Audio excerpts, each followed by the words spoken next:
তো hello guys, আপনারা কিন্তু এই মুহূর্তে হোয়াটসঅ্যাপে একটি নতুন সমস্যায় পড়ে থাকতে পারেন। আপনাদের হোয়াটসঅ্যাপটি বারবার কিন্তু অটোমেটিক্যালি লগ আউট হয়ে যাচ্ছে এবং আপনারা যতবারই এখানে লগ ইনটি করে নিচ্ছেন তার কিছুক্ষণ পরেই আবার কিন্তু লগ আউট হয়ে যাচ্ছে। তো আপনাদেরও যদি হোয়াটসঅ্যাপটি এভাবে বারবার লগ আউট হয়ে যায় তা আপনারা কি করে ফিক্স করবেন সেটাই জানাবো আজকের এই ভিডিওটিতে। তাই জন্য কিন্তু পুরো ভিডিওটি অবশ্যই দেখতে থাকুন। তো তার আগে ভিডিওটিকে অবশ্যই একটি লাইক করে দিন এবং এই চ্যানেলে যদি আজই নতুন এসে থাকেন এখনই চ্যানেলটিকে সাবস্ক্রাইব করে রাখুন এরকম নতুন নতুন ভিডিও দেখার জন্য।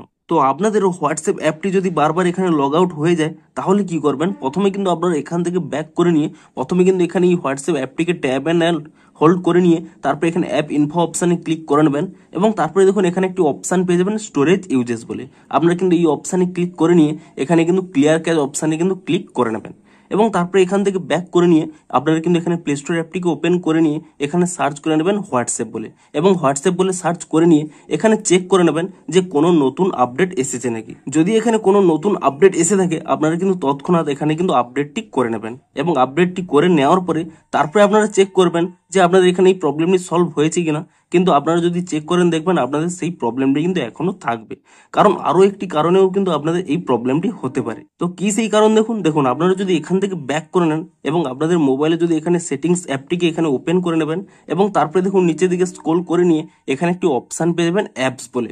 অনেকের প্রথমেই হয়তো ম্যানেজ অ্যাপস অপশান পাবেন, আপনারা কিন্তু সেই অপশানে এখানে ক্লিক করে নেবেন। তো তাহলেই কিন্তু এখানে একটি অপশান পেয়ে যাবেন ডিফল্ট অ্যাপস বলে। আপনারা কিন্তু এখানে এই অপশানে ক্লিক করে নেবেন এবং এই অপশানে ক্লিক করে নিলে এখানে একটি অপশান পেয়ে যাবেন হোম অ্যাপ বলে। আপনারা সেই অপশানে ক্লিক করে নেবেন এবং এখানে দেখবেন আপনাদের কিন্তু বিভিন্ন লাঞ্চার এখানে শো করবে। আপনারা কিন্তু অবশ্যই খেয়াল করবেন যে আপনাদের যদি অন্য কোনো লাঞ্চার এখানে সিলেক্ট করা থাকে আপনারা কি করবেন তা চেঞ্জ করে নিয়ে এখানে কিন্তু সিস্টেম লাঞ্চার এটি কিন্তু সিলেক্ট করে নেবেন। এই কারণেই কিন্তু মূলত আপনাদের এই প্রবলেমটি হতে পারে। তো অন্য কোনো লাঞ্চার এখানে সিলেক্ট করা থাকলে আপনারা এখানে সিস্টেম লাঞ্চারে কিন্তু ক্লিক করে নেবেন এবং তারপরে কি করবেন আপনাদের যে অন্য লাঞ্চারটি সিলেক্ট করা ছিল সেই লাঞ্চারের যে অ্যাপটি রয়েছে সেই অ্যাপটি কিন্তু এখানে ট্যাব অ্যান্ড হোল্ড করে নিয়ে তারপরে কিন্তু এখানে আনইনস্টল করে নেবেন এবং আনইনস্টল করে নিলেই তাহলে দেখবেন আপনাদের কিন্তু প্রবলেমটি সলভ হয়ে যাবে। এবং আপনাদের দেখিয়ে দিচ্ছি, দেখুন আপনারা যদি হোয়াটসঅ্যাপ অ্যাপটিকে এখানে ওপেন করে নেন এবং তারপর দেখুন ফিঙ্গারপ্রিন্ট আমি এখানে ওপেন করে নিচ্ছি, দেখুন অটোমেটিক্যালি দেখুন এখানে কিন্তু লগ ইনটি হয়ে যাবে। যদি আপনাদের এখানে লগ ইনটি না হয়ে থাকে আপনারা কিন্তু পুনরায় এখানে ওটিপি দিয়ে আপনারা যেভাবে লগ ইন করেন লগ ইনটি করে নেবেন এবং দেখবেন আর কিন্তু আপনাদের অটোমেটিক লগ আউট হবে না। তো আপনারাও এই স্টেপগুলি ফলো করে নিয়ে এই প্রবলেমটিকে কিন্তু ফিক্স করতে পারবেন। তো ভিডিওটি যদি একটু হেল্পফুল বলে মনে হয় অবশ্যই একটি লাইক করে দিন। দেখা হচ্ছে আরো কোনো ইন্টারেস্টিং ভিডিওর সাথে। Thanks for watching.